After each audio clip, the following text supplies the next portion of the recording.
नमस्ते, मेरा नाम डॉक्टर सरिता है एंड आज हम जिस टॉपिक के बारे में बात करेंगे वह ये है कि गायनी कैंसर्स क्या हैं, ये कहाँ से डेवलप होते हैं। फीमेल्स में जो रिप्रोडक्टिव ऑर्गन्स हैं जिसमें ट्यूब आता है, ओवरीज आते हैं, यूट्रस आता है, वजाइना आता है, इन सब में कैंसर भी डेवलप हो सकता है। तो जो कैंसर फीमेल रिप्रोडक्टिव ऑर्गन से बनते हैं उनको हम गायनी कैंसर्स बोलते हैं। तो अब इनके टाइप्स क्या क्या हो जाते हैं, तो इसमें जो सबसे कॉमन टाइप है, जो इंडिया में भी सबसे ज़्यादा पहले नंबर पे आता है और वर्ल्ड में भी पहले नंबर पे आता है, वह है सर्विक्स का कैंसर या फिर बच्चेदानी के माउथ का कैंसर। इसको बहुत सारे कॉमन लोग नेक का कैंसर से कंफ्यूज करते हैं सर्वाइकल कैंसर के नाम पे, बट ये सर्विक्स का कैंसर है एंड ये ह्यूमन पेपिलोमा वायरस इन्फेक्शन की वजह से होता है। जो सेकेंड नंबर पे कैंसर आता है विमेन में, वो है ओवरी का कैंसर।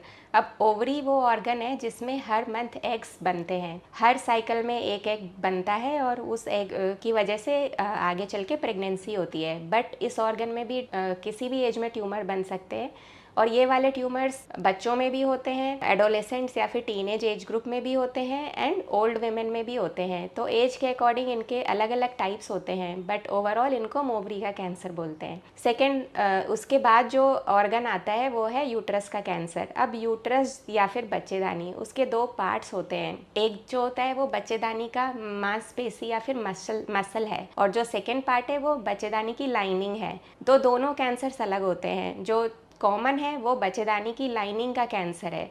उसके होने के कुछ कारण होते हैं, जिसमें अगर हार्मोन एक्सपोजर ज़्यादा है जैसे पीसीओएस वाले पेशेंट्स में, तो उनमें बच्चेदानी की लाइनिंग का कैंसर होता है। मोटापे की वजह से भी ये कैंसर होता है। और जो बच्चेदानी की मांसपेशी का कैंसर है वो कम लोगों में देखा जाता है, बट वो मेनली जिनको फाइब्रॉइड्स हैं या फिर रसौली जिसको बोलते हैं कॉमन लैंग्वेज में, रसौली काफ़ी बड़े साइज़ की है या फिर लंबे समय तक है, उसमें काफ़ी ब्लीडिंग है, दर्द है, 50 साल से ज़्यादा की उम्र में रसौली है, तो इन सब लोगों में ये मांसपेशी का कैंसर हो सकता है। इसके बाद जो कैंसर आता है वो प्राइवेट पार्ट्स के कैंसर आते हैं जिसको हम वल्वा का कैंसर बोलते हैं।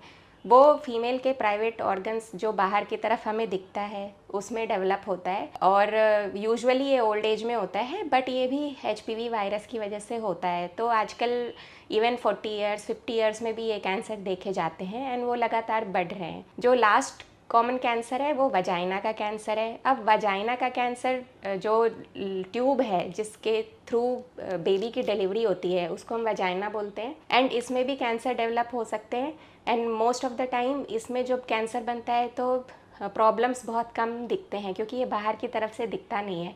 बट अगर किसी को ब्लीडिंग है या डिस्चार्ज है तो इन सिम्टम्स को इग्नोर नहीं करना है, अपने गायनेकोलॉजिस्ट को दिखाना है। तो ये 4-5 कैंसर्स थे जो फीमेल के रिप्रोडक्टिव ऑर्गन से बनते हैं, जिनको हम गायनी कैंसर्स बोलते हैं। धन्यवाद।